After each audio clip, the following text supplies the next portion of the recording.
Hi there, so my name is Sophie and I work at Great Ormond Street Hospital Charity. I'm joined today by Dr. Mandy Bryon, who is a consultant clinical psychologist at GOSH. Mandy, thank you so much for joining me today. My pleasure. To kick things off, could you tell us a little bit about your role and the work of the psychological and mental health services at GOSH? Yes, so I jointly lead the service along with my colleague John Golden, who's a psychiatrist, so I'm a psychiatrist together leading the service. But the department comprises of clinical psychologists, psychiatrists, child psychotherapists, family therapists, as well as mental health nurses. And we provide services internally to the hospital, as well as offering specialist outpatient services too. So internally, we are available to any child or family who would like to speak to a psychologist or a mental health practitioner for any reason whatsoever. Generally, our focus is to help improve health outcomes. So from the point of diagnosis, we will talk to the child, the family, also the medical team, to support their understanding of that condition and help with any worries or concerns or, of course, associated emotional upset following the diagnosis. We often work with the child and the family throughout their journey from the diagnosis to point of discharge, so we can support them through managing daily treatments. That sometimes is quite tricky, it's time consuming, it sometimes is painful. We can help with anxieties around treatments, procedure phobias, etc. And sometimes just the emotional sequelae of having some really quite complex medical conditions and depression and anxiety, etc., that comes as expected with some of the medical conditions that we see at Great Ormond Street. Right, of course. And how has the services changed during the current crisis? So quite a bit, I would say. That first and foremost, we have done our absolute best at making sure that we maintained all our contacts. So for the hospital did reduce new contacts, so new outpatients. Some of our inpatients diminished so that there was more time and attention being made available to COVID. But nevertheless, we did work very hard at trying to maintain all our contacts. So using telephone or Zoom actually, and that we've had an awful lot of support from ICT in order to make sure that we could still keep in contact. So we've been working remotely, offering what's commonly referred to as telemedicine, so not necessarily a person in front of us. Yeah. For psychology and mental health practitioners, actually that's not too bad, because we're talking and we can still talk face to face. We don't have to necessarily rely on tests to do that. There are some tests, of course, like psychometric measurements and things that we do in other assessments, which we've had to put on hold, but we've tried to keep contact. However, the nature of the reason for contact changed. So right at the beginning, we saw a real increase in health anxiety and contagion phobia, which is absolutely not surprising. So children who were vulnerable anyway, with a range of physical, medical health conditions, you can expect that their parents and carers were very worried about protecting children, and children themselves becoming highly anxious and themselves developing some obsessional behaviours, etc. And parents just wanted to check out whether that was okay and acceptable. So lots of reassuring conversations right at the beginning. What our service also did, which I think is important to note, is that the whole of London had to respond to make way for COVID patients. We didn't know what would face us. So Great Ormond Street partnered up with North Central London for general paediatrics. A large number of those children were admitted with quite severe mental health problems via their local A&E departments, which is what they would normally get, but not what normally Great Ormond Street get. So John Golden, our psychologist, who I jointly head with, he worked very hard on pathways to make sure that those children were appropriately seen and assessed, working with the North Central London mental health partners. And also our mental health nurses were really, really helpful in supporting physical health nurses in being reassured and knowing how to manage those children on a physical health ward. And the final thing that changed our service was that we offered our psychologists and psychotherapists in particular to staff. So we offered a staff wellbeing service, so that Anybody who wanted to speak to a wellbeing practitioner could just contact us, and within 24 hours there'd be a call back. And we had support from Camden and Islington Adult Mental Health Service too in providing that, because of course the staff were coping with their own concerns, their own issues, their anxieties, are still having to turn up to work and do their job. So we have been mindful of that, and we continue to offer that service. Okay. And are there any signs parents and caregivers should look out for in their own children that would suggest that they're worried or anxious about something if they're not verbalizing it, for example? Yeah, so I think one of the advantages of often being together quite a bit during this phase, what I often, when I meet new parents, is often just reassure them, or carers, to say, you're the experts with your children. You know them better than anybody else. You know their moods, you know their interests, you know the language they use. So the key thing here is to look out for changes, something that they've started to do that they probably weren't doing before.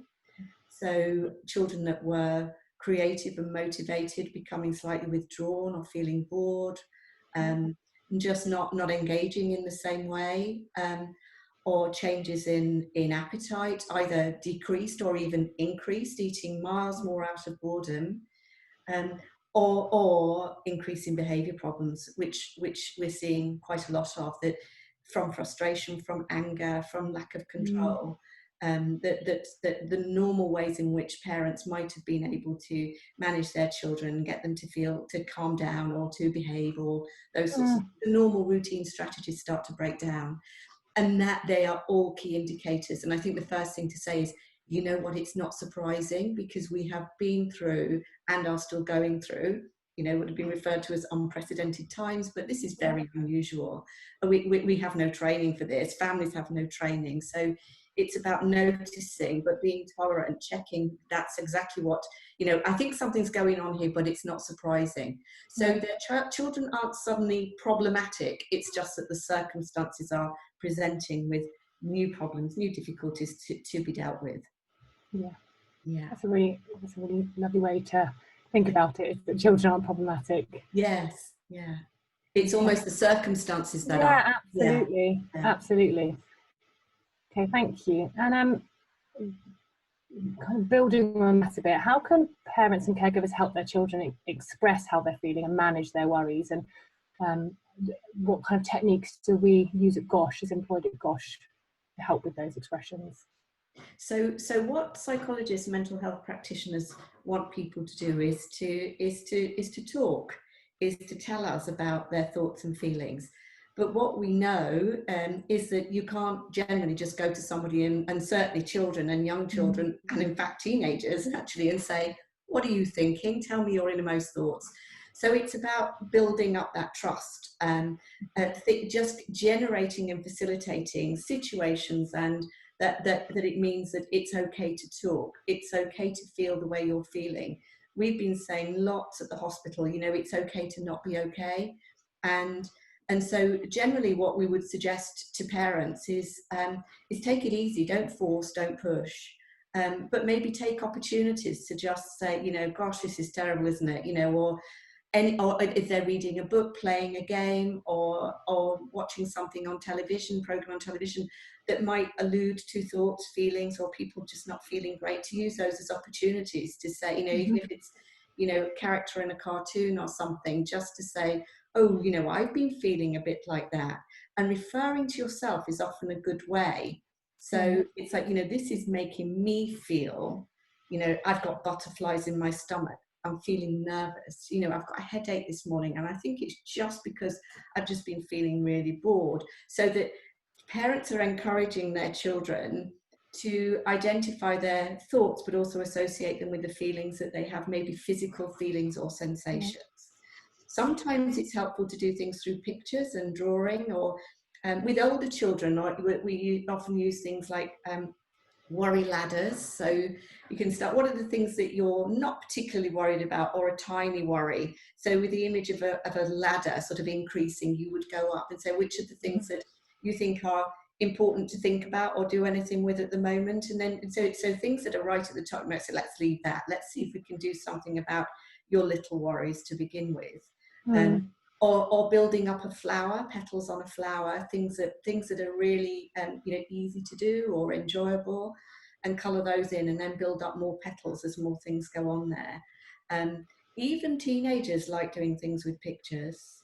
And there are lots of things that you can, the internet is a wonderful place, and there are lots of resources that are possible to download, and that we often, we will get, direct people to places to go so that they can, and just work through some workbooks. And fortunately, schools as well have been so focused on child mental health, even, leading up to this, that I think that the conversations about thoughts, feelings, and mental health have become much more commonplace, and the stigma associated years ago is reducing. So children these days, fortunately, do tend to be much more willing to say, I'm not feeling great, and they don't mean just physical, they mean emotional. So actually, it's not necessarily as difficult as it might be to get children to open up as it used to be. Okay. And although lockdown is easing, bit by bit, it looks like it's going to be some time for children to have the opportunity to really fully return to normal. And there might be some going backwards on this and going forwards again. And so what can family, friends and teachers do to help support children through this transition? So I think one of the first things that I've been talking to parents about is letting them know, letting the children know that, the adults in their lives, the teachers, parents, carers, other family members, that they're pretty sure that things are getting better. So it's giving children some hope and something to look forward to. It might not be right now, but we know that it is getting better, and that they can even look at, the things that have changed already, the things that it's possible to do that might not have been possible previously. And so helping children look forward and plan ahead as a baseline. So it's so that children are feeling like that their anxieties and worries are contained somewhat by the adults in their life, that we've got this under, we know what's going on. So even though we can't actually change it right now, we are finding out about things, and we are looking forward, we are getting some positive information.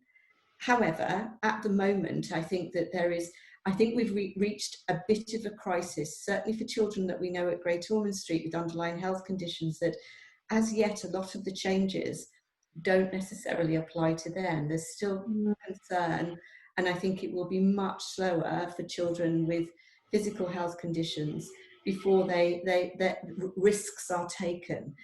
But I think it is about managing risks. It's about knowing, well, what can we do that is safe? So certainly things like, let's have a walk around the block, or we can go and get an ice cream, or we can do something that's a change to our day.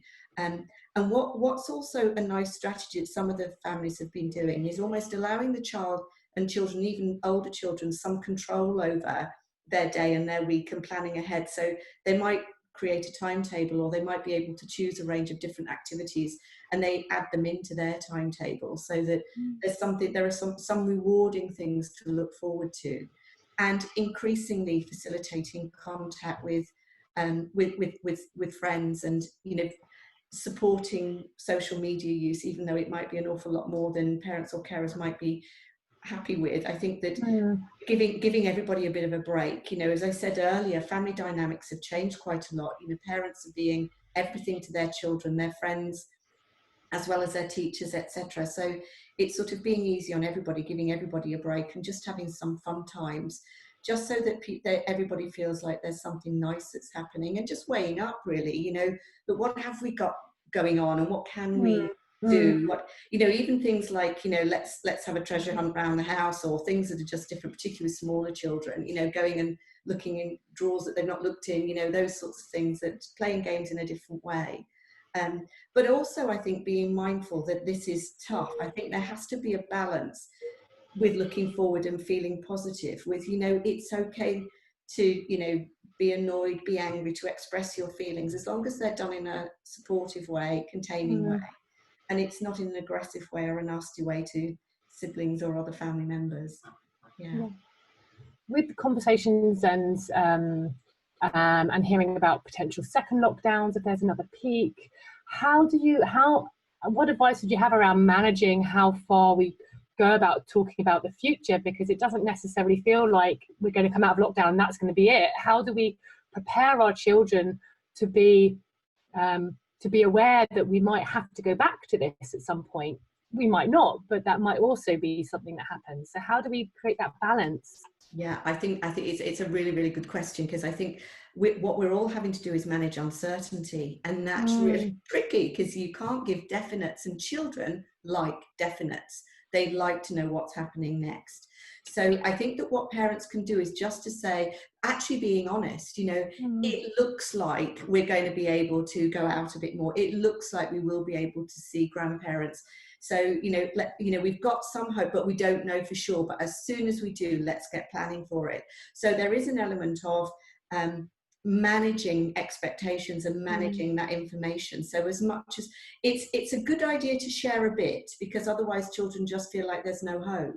So it is helpful to say, it looks as if, you will be back at school. It's looking like it will be September.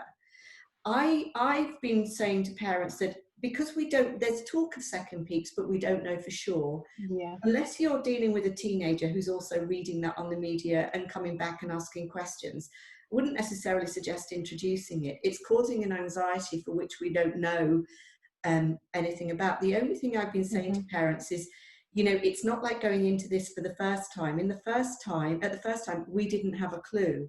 There was real fear about whether the NHS could cope and what this meant. Now we know an awful lot about how coronavirus impacts and how best to manage it and how to protect vulnerable groups and etc. So it's a much more positive route in. So actually, even though we might talk about a second peak, even if teenagers are bringing this to parents, is to say, yes, but we know an awful lot more now than we did before, so we're prepared. So yeah, it might mean you've got to stop school again, or you've got to go back to Zoom to see your friends, but we know what we're to expect now. And it's highly likely that, again, as we've seen the coronavirus in the first phase diminish its peak, a second peak will also go back. So we can be slightly more reassuring in our information to children about that if that topic comes up. Okay, thank you. And what external support would you suggest for children facing more severe mental health challenges, and what steps can parent and caregivers take to seek support? So one of the impacts of coronavirus for children is that it stopped school attendance, and schools were becoming, well, they always have been, but becoming increasingly a really important place of safety for people to talk about mental health, and for teachers to also, like parents who are also expert with the children in their class, to be able to spot differences and changes, or even spot occasions of bullying and poor social interactions, etc. So that's gone. However, mental health services still exist in the community. And in fact, in some cases, they're easier to contact because there's phone contact and Zoom contact. So there's potentially a quicker response. So I would say for any family who think that they've got increasing concern, so they've had a little concern, that concern has maintained, it's still there, they've sort of thought about it a bit and think, I am still worried about this has just gone on and on. So those key indicators that parents think I really do think there's something going on here. First, parents can talk, they can phone their GP, on their own and talk about their concerns on behalf of their child. So GP is always best first port of call. So I've often suggested that parents just make an appointment for themselves to say, it's not about me, it's about my child, but I'd like to know what to do for the best. And then the GP will know mental health services in the area, the range of them, and also their availability during COVID, which actually has been, we talked in the past about really long waiting lists, and I think that doesn't seem to be the case at the moment, that you can get a really quick call back at least. So you'll have a phone conversation, often first of all, again, with parents to just assess what's going on, and then they're likely to arrange a Zoom call with the child, with the parent present or not, depending on the age of the child and agreements within the family. And similarly, if a child is known to Great Ormond Street, then they can, if they already know their psychologist, to go straight to psychologist, or asking their medical team to say, your parents can ask and say, is there any way you could just put us in touch, and we will respond really quickly with a call back. So normally starting with a phone call and then arranging. At the moment, because of obviously social distancing and infection control, it will probably be a Zoom call to begin with. So. Okay. And one final question from me. How do we help children who are nervous about coming out of lockdown feel comfortable socializing with their friends there? How do we help them have really spoken to them so much around 2 meters, and that obviously still stands, but not being able to see their friends and what have you? How do we enable them to maybe go for a walk with a friend at a social distance and give them that that interaction that they crave if they struggle on video calls? So I think that really does have to come from parents saying, I've been looking at the news, I've been listening to the messages from the government and from the NHS and the scientists, and it looks like things are getting a lot better. It's becoming much safer. So it is going to be safe for us to go out. We still have to be careful, but it is becoming safe. We don't have to be anywhere near as worried as we were. And so we can think about meeting your friends or meeting family, but we still have to, do you remember, and even practicing how far away is it, and those sorts of things in the home.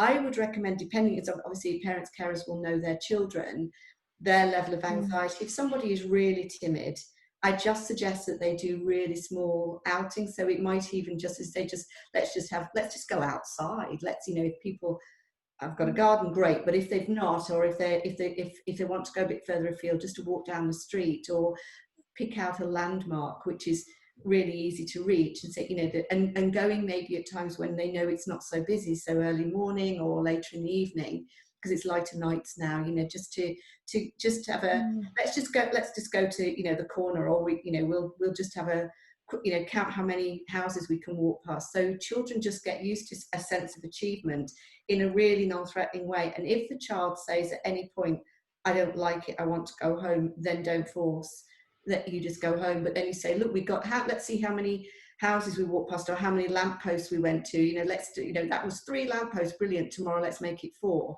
So if they're really, really timid, then I would support a really gradual, measured approach based on the child's ability to cope, but all the time really positive statements. It's safe, it's okay, and you did really well. And then just having a check-in later and to say, you did brilliantly, and look, we were safe, we're all still well, it's fine, it's okay to be out there. Because then you build on that. It's sort of you can do it, we can achieve it, and then a check, look, we're all okay, it's going to be fine. And so, older children, maybe, that they, as long as they're given, as soon as they're given the green light, I should say, might be like rabbits out of the track, and they just really, really want to get out there. But again, and I think actually almost just being cautious that parents, they might be that they have to ensure that their older children or teenagers are aware of, still social distancing, and at any point, if they feel uncomfortable, that they must come home, or they can phone, or whatever it might be. That there has to be, with all teenagers, parents have to take a step of managing risk, hopefully equipping their teenagers with the right information that they make good decisions, and then letting them have a go. So that element of risk taking is for the parents as well. But I think that probably with some clarity and transparency and about what is safe and what parents know is safe, and then just communicating and working with their children so that they're going at the pace that, and still working with, I should say as well, that even if government advice changes, I think for our children at Great Ormond Street with underlying health conditions, it's always worth checking with the medical team for their advice too, as a double safety net. Yes.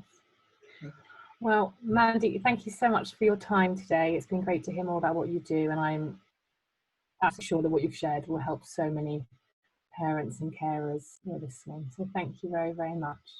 You're very welcome. Thank you.